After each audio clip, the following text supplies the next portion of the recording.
Right. So thank you so much for having me and introducing me to your community. It's an honor to be here. And though when Katerina said, come and share your story and you have 15 minutes, I was like, oh no, because I think most lives take a lot longer to share, but I'll do my best. I realize the more years you have, the more stories we have. And so I decided to set up today as a context of kind of knowing and not knowing, and how that perspective, especially with my Quaker roots, kind of has led me to a lot of different moments and a lot of really hard pieces that had a lot of resilience with them, in part because being able to sit in the not knowing makes challenges, I think, much more um, livable, I think is the word that I would use. So a little bit of context, because I know Zoom does amazing things. I do turn 40 this year. So a little, I'll be turning 40 this year. So I get to share about uh, my little chunk of life. And another piece that I think is important for my story is that I've been to over 40 countries as well. So I've traveled significantly. And one of the things that I really love, and I'll talk more about my parents, is that part of the conversations we've always had when we traveled is about politics, sociology, religion, the layers of equity and the stories that people share. And so that it wasn't traveling, though I know that this has merit too, like it wasn't just traveling to beaches or like beautiful places to see beautiful things. It was always beautiful places to appreciate beautiful things, and the history and the culture and the people. So that definitely is a huge part of what I don't even realize I weave through a lot of these pieces as well. And I thought that that would be helpful to share. I have some pictures, and I think I'll kind of talk for a bit and then add in pictures as well. I grew up in Boulder, Colorado, to two Southern Baptists, one of whom is now what he calls the flatline theory, which is when the machine goes boo, that's the end. And then my mom joined Quakerism after she saw the group come together around one of her good friends needing a lot of support. And she was like, wow, Quakers really show up. And that's a phrase that echoes for me throughout my life, is that Quakers do really show up. They were looking at history when they saw the writing on the wall about World War II. A group of Quaker women traveled to Europe to try to talk to people, and they kept trying to show up to say, this doesn't, we need to do something and this needs to shift. So I'm really proud of that piece of being a Quaker. And some of the things that I know and have learned by being in that community is the incredible power of being in a group in silence. To be a group of people that agrees to be in silence together, it has a lot of heft.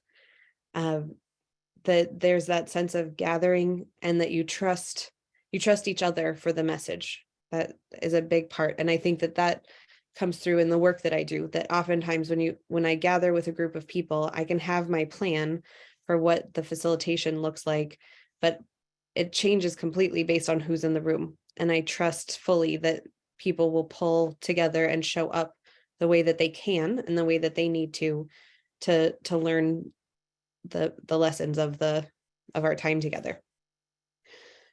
A lot of not knowing, because since I grew up Quaker and I studied other religions, but I didn't really know deeply other religions. I think I've always been a little blind to the incredible impact that Quakerism has meant for me in terms of feeling settled and being able to be silent and still. I know that is something I keep learning more about. And I was at the International Leadership Association conference this fall, and they had a lot more sessions around mindfulness. And the feedback at the end of each one was like, wow, we were all just quiet together for 10 minutes. That was amazing. I was like, right.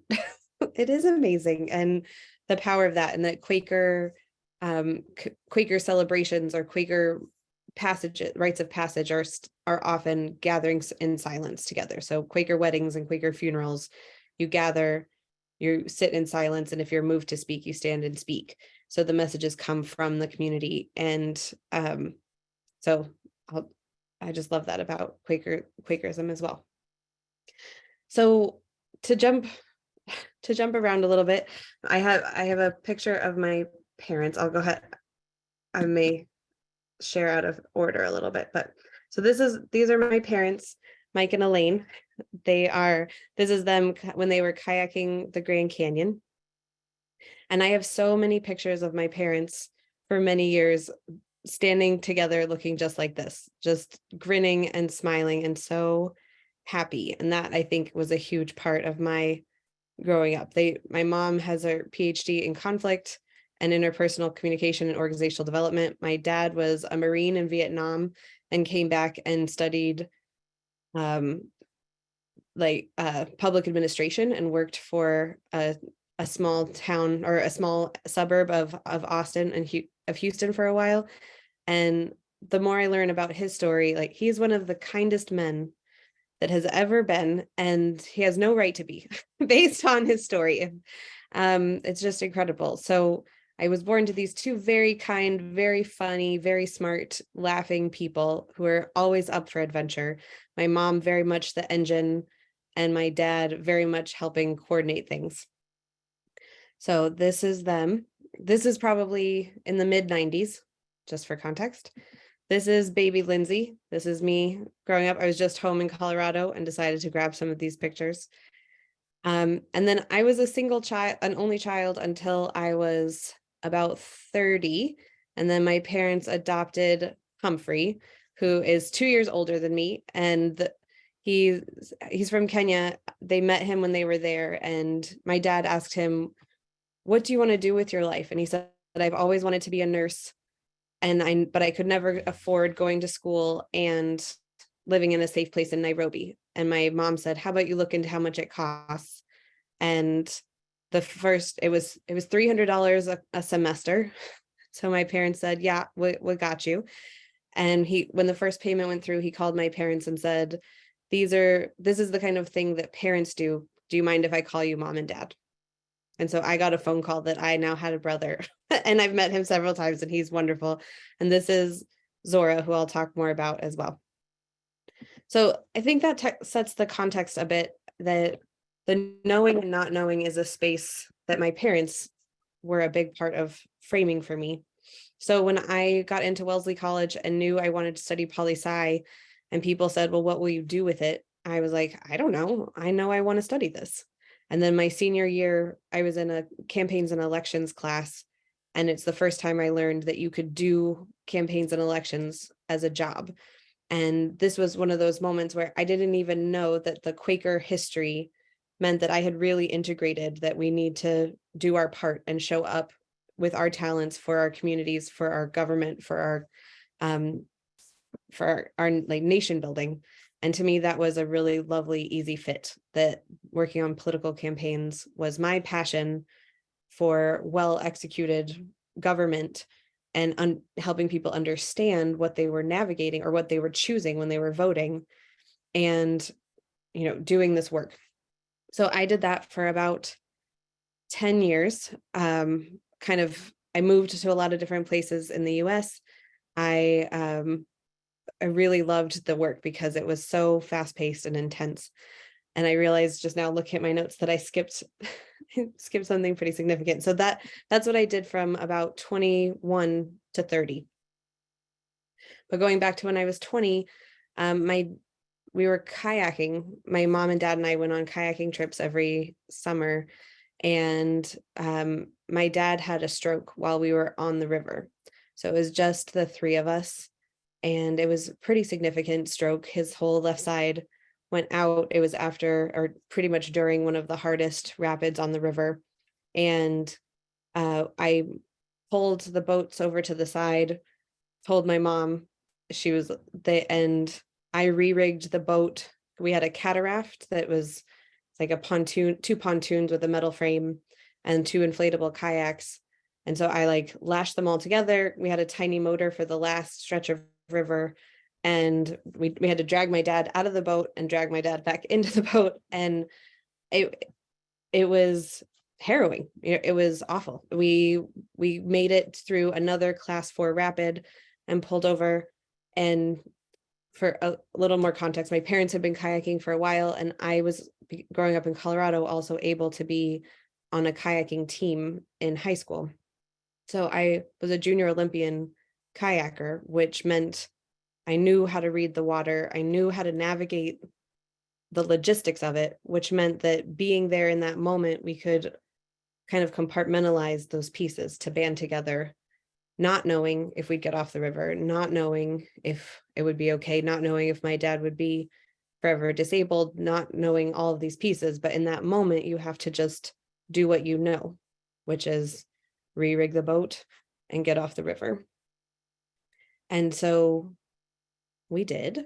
And my mom and dad got off that night, and I stayed one extra night on the river because of the boat logistics. We met a group of people and they were really helpful, and they got my parents out, and the ER sent them away and told, my dad had almost completely recovered, and told my mom and dad that he had had an optic migraine and to just get a hotel.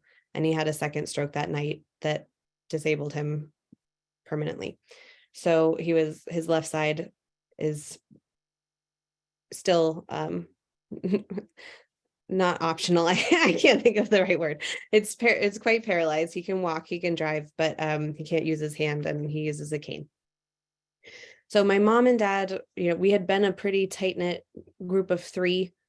And from that moment, my mom had to really focus on running her business. She founded a business right before I was born, and they had worked together. So in that moment, she lost her partner, life partner, and business partner. So she really focused on work.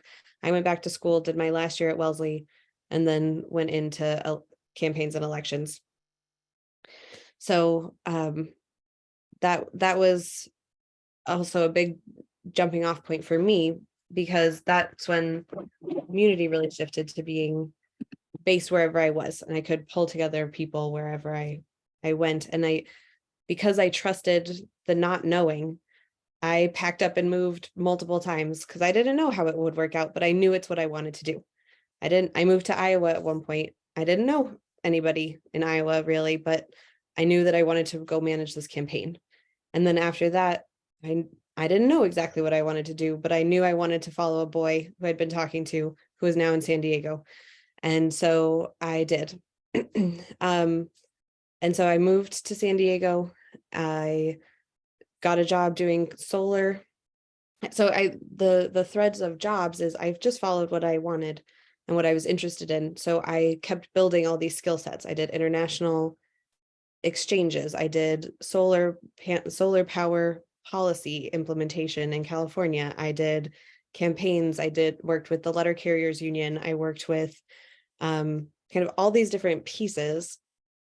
That meant then when my then fiance and I he was in the military, got transferred back to DC, I knew that I wanted to apply to graduate school. I did my master's in conflict analysis and resolution at George Mason, which is now the Jimmy and Rosalind Carter School of Conflict and Peace Studies, I believe. I'm still getting the name down.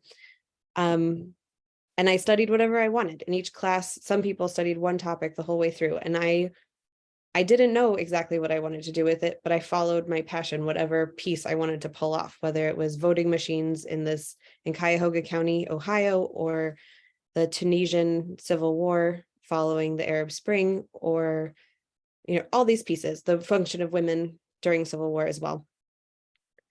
And about partway through my marriage, because we're headed toward divorce, y'all. But like partway through my marriage, I shifted my work from doing international political development, which I did coming out of my master's degree, to working with my mom and joining her firm. And to me, it's all the same work. It's helping people navigate the systems that they're in, whatever the system is, and making sure that the ways we navigate things stay authentic to us, and we're not trying to emulate other people or do it the way other people would do it. It's like, what do you want? How do you want to show up? What do you need to do so that you know how to do it?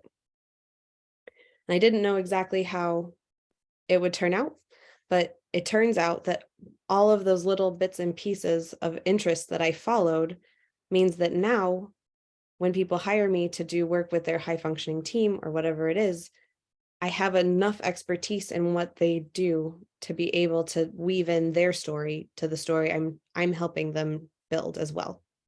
So I didn't know how all these random odd jobs would would help me, and it was a kind of a strange resume of over here, over there, but it ended up weaving together a set of very passion-filled jobs. And now I get to help people fall back in love with their job or their team, or to try different ways of doing it, because you can always go back and do it the same way.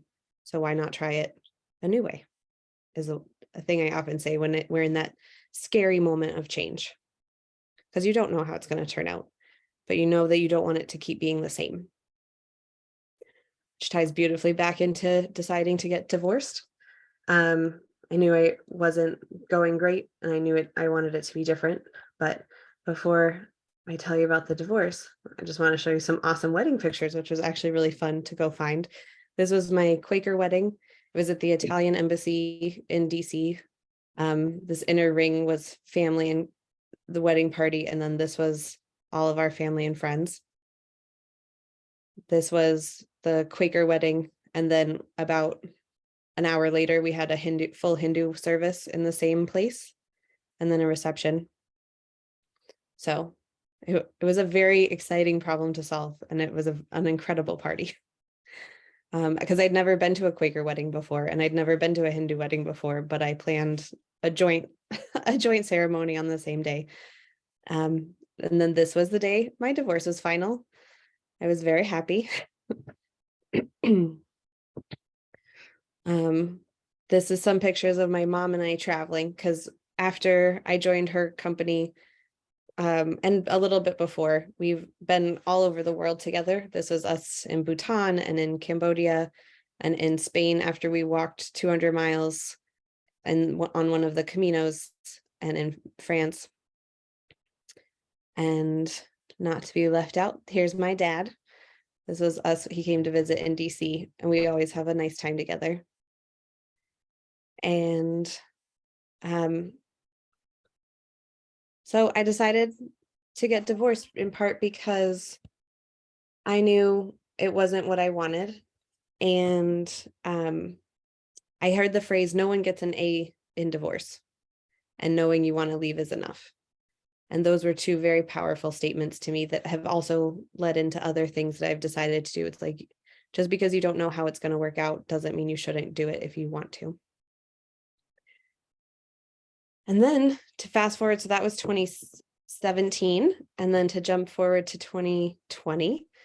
Don't know if y'all noticed, we hit a bit of a pandemic, which was a surprise.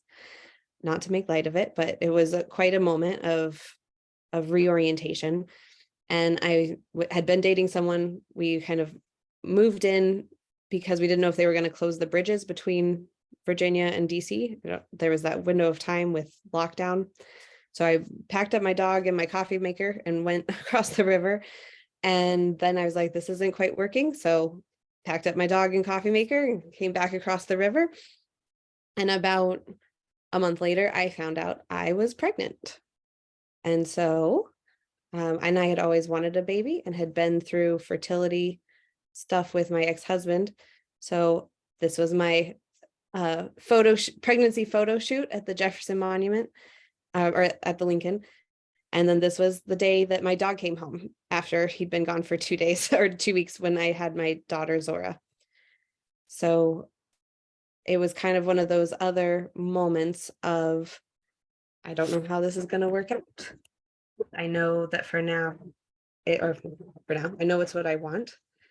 And this is a picture, I didn't have a chance to stick it into the slideshow, but of my daughter just this last weekend out at my parents' house in Colorado, and her in her very puffy snowsuit because it was very cold. And to tie all that together, in 2018, I took over my mom's company fully. And just this last year, or no, 2018, I became the CEO, and I took over the company fully in 2021. And over the last 5 years, from 2018 till now, have been integrating a lot of work in diversity and inclusion. They'd actually been doing it for a long time, but I started doing more of that.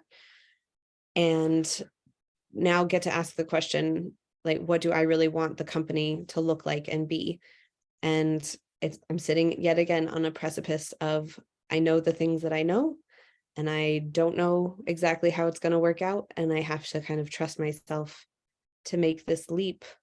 And people like Katerina have been amazing in reflecting me in the work I'm doing and stepping into that more fully and remembering. I think the more we remember the things that are hard, that obviously I've told you a lot of hard pieces and there's much joy scattered in as well. Like the more we remember the things that are hard that we do, the easier it is to do the hard things that we have to do.